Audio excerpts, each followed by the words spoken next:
The transformer architecture is a masterpiece that has sparked worldwide excitement in AI development.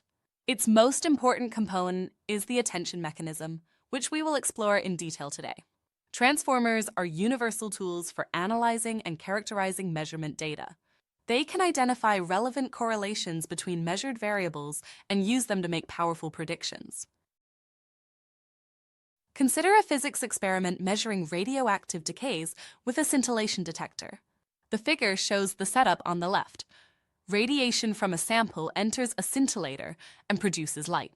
A photomultiplier converts the light into an electrical signal. On the right, we see the resulting charge distribution as a function of time. After digitization, the detector output becomes a sequence of measurements Q von T. These measurements contain NT time bins. Our scientific task is to count beta decays while rejecting alpha and gamma signals. The challenge is to extract the patterns from the full time sequence of measurements. The transformer addresses this by evaluating how strongly every time bin should attend to every other time bin. Each measurement event is encoded as the vector x. The element xi represents the measured charge q at time bin ti. With ENT time intervals, the detector signal becomes a structured data vector that can be processed by a neural network. A first idea is to introduce a correlation matrix W. Multiplying W with the vector x produces the transformed vector x tilde. Each element of x tilde becomes a weighted combination of all charge measurements. The coefficient Wij determines how strongly the charge at time bin j influences time bin I. Think a moment about the matrix structure.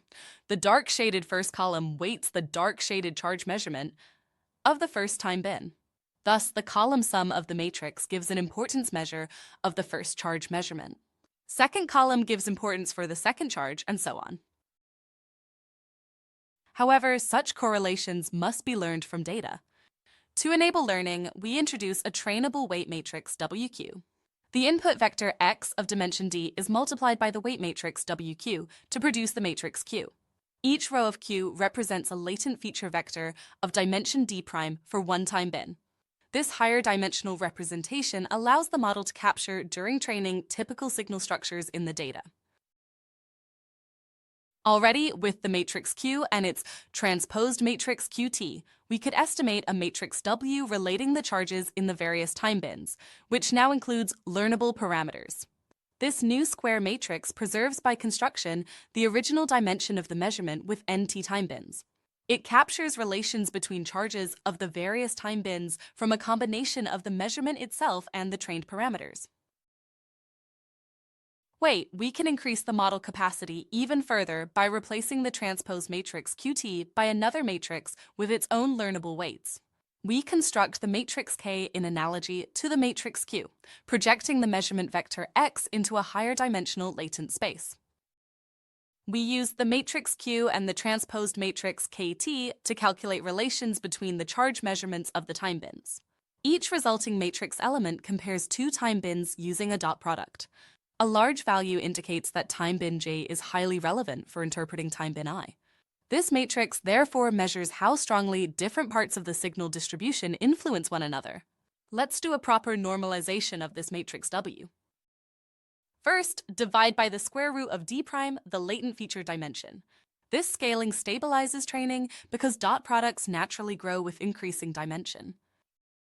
Applying the softmax function, row-wise converts the matrix elements into normalized attention weights. Each row becomes a probability distribution whose elements sum to 1. These values quantify how strongly time bin I attends to each other time bin. This normalized matrix we refer to as the attention matrix. It is a square matrix of the original measurement dimension of NT time bins. The matrix Q is called the query matrix. The matrix K is referred to as the key matrix. Queries ask questions, keys provide the information to match those questions. Together, they form a similarity measure referred to as scaled dot product. We have worked on the matrix W.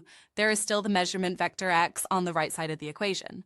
Let's increase the capacity of our model even further. A third projection produces the matrix V using the weight matrix WV. The matrix V contains the information that will actually be combined using the attention weights. We call V the value matrix.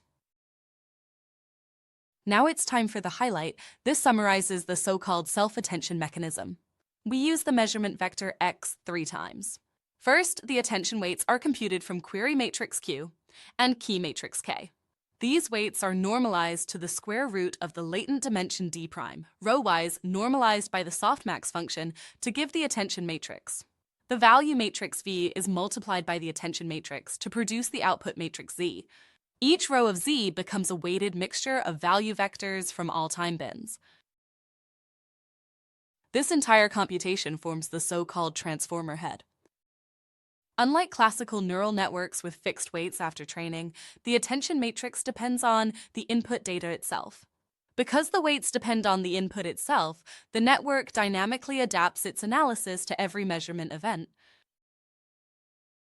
To understand this mechanism, let us examine a simple example. The input vector x contains two measurements A and B, which could represent detector charges in two time bins. The weight matrix WQ contains the trainable parameter C, while the matrices WK and WV are set to 1. Multiplying x with these weight matrices produces the query, key, and value representations used by the attention mechanism. Multiplying the input vector x with the weight matrix, WQ produces the query matrix Q, where each entry equals the input value multiplied by C. The key matrix K and the value matrix phi are identical to the input vector in this example. The attention mechanism compares query and key vectors using scalar products, producing similarity scores that are transformed by the softmax function into normalized attention weights. These weights finally multiply the value matrix phi to produce the output matrix Z. Because Q, K, and V originate from the same input data, the procedure is called self-attention. The result is a weighted combination of the measurements. Let us insert concrete numbers.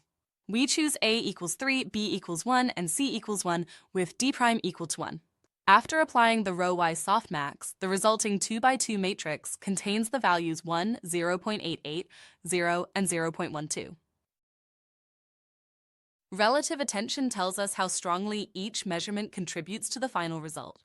We sum the columns of the attention matrix and normalize them to obtain the vector A. In this example, the first measurement A equals 3 receives a relative attention of 0.94, while the second measurement B equals 1 receives only 0.06. And that, my friends, is the amazing world of transformers and their attention mechanisms. They focus on the most important parts of our data by efficiently capturing complex correlations across an entire measurement sequence. Whether you are analyzing radioactive decays, signals arriving from our universe, particle collisions at CERN, or other types of data, transformers provide a powerful tool to characterize and understand your measurements. Thank you for joining me on this exciting journey.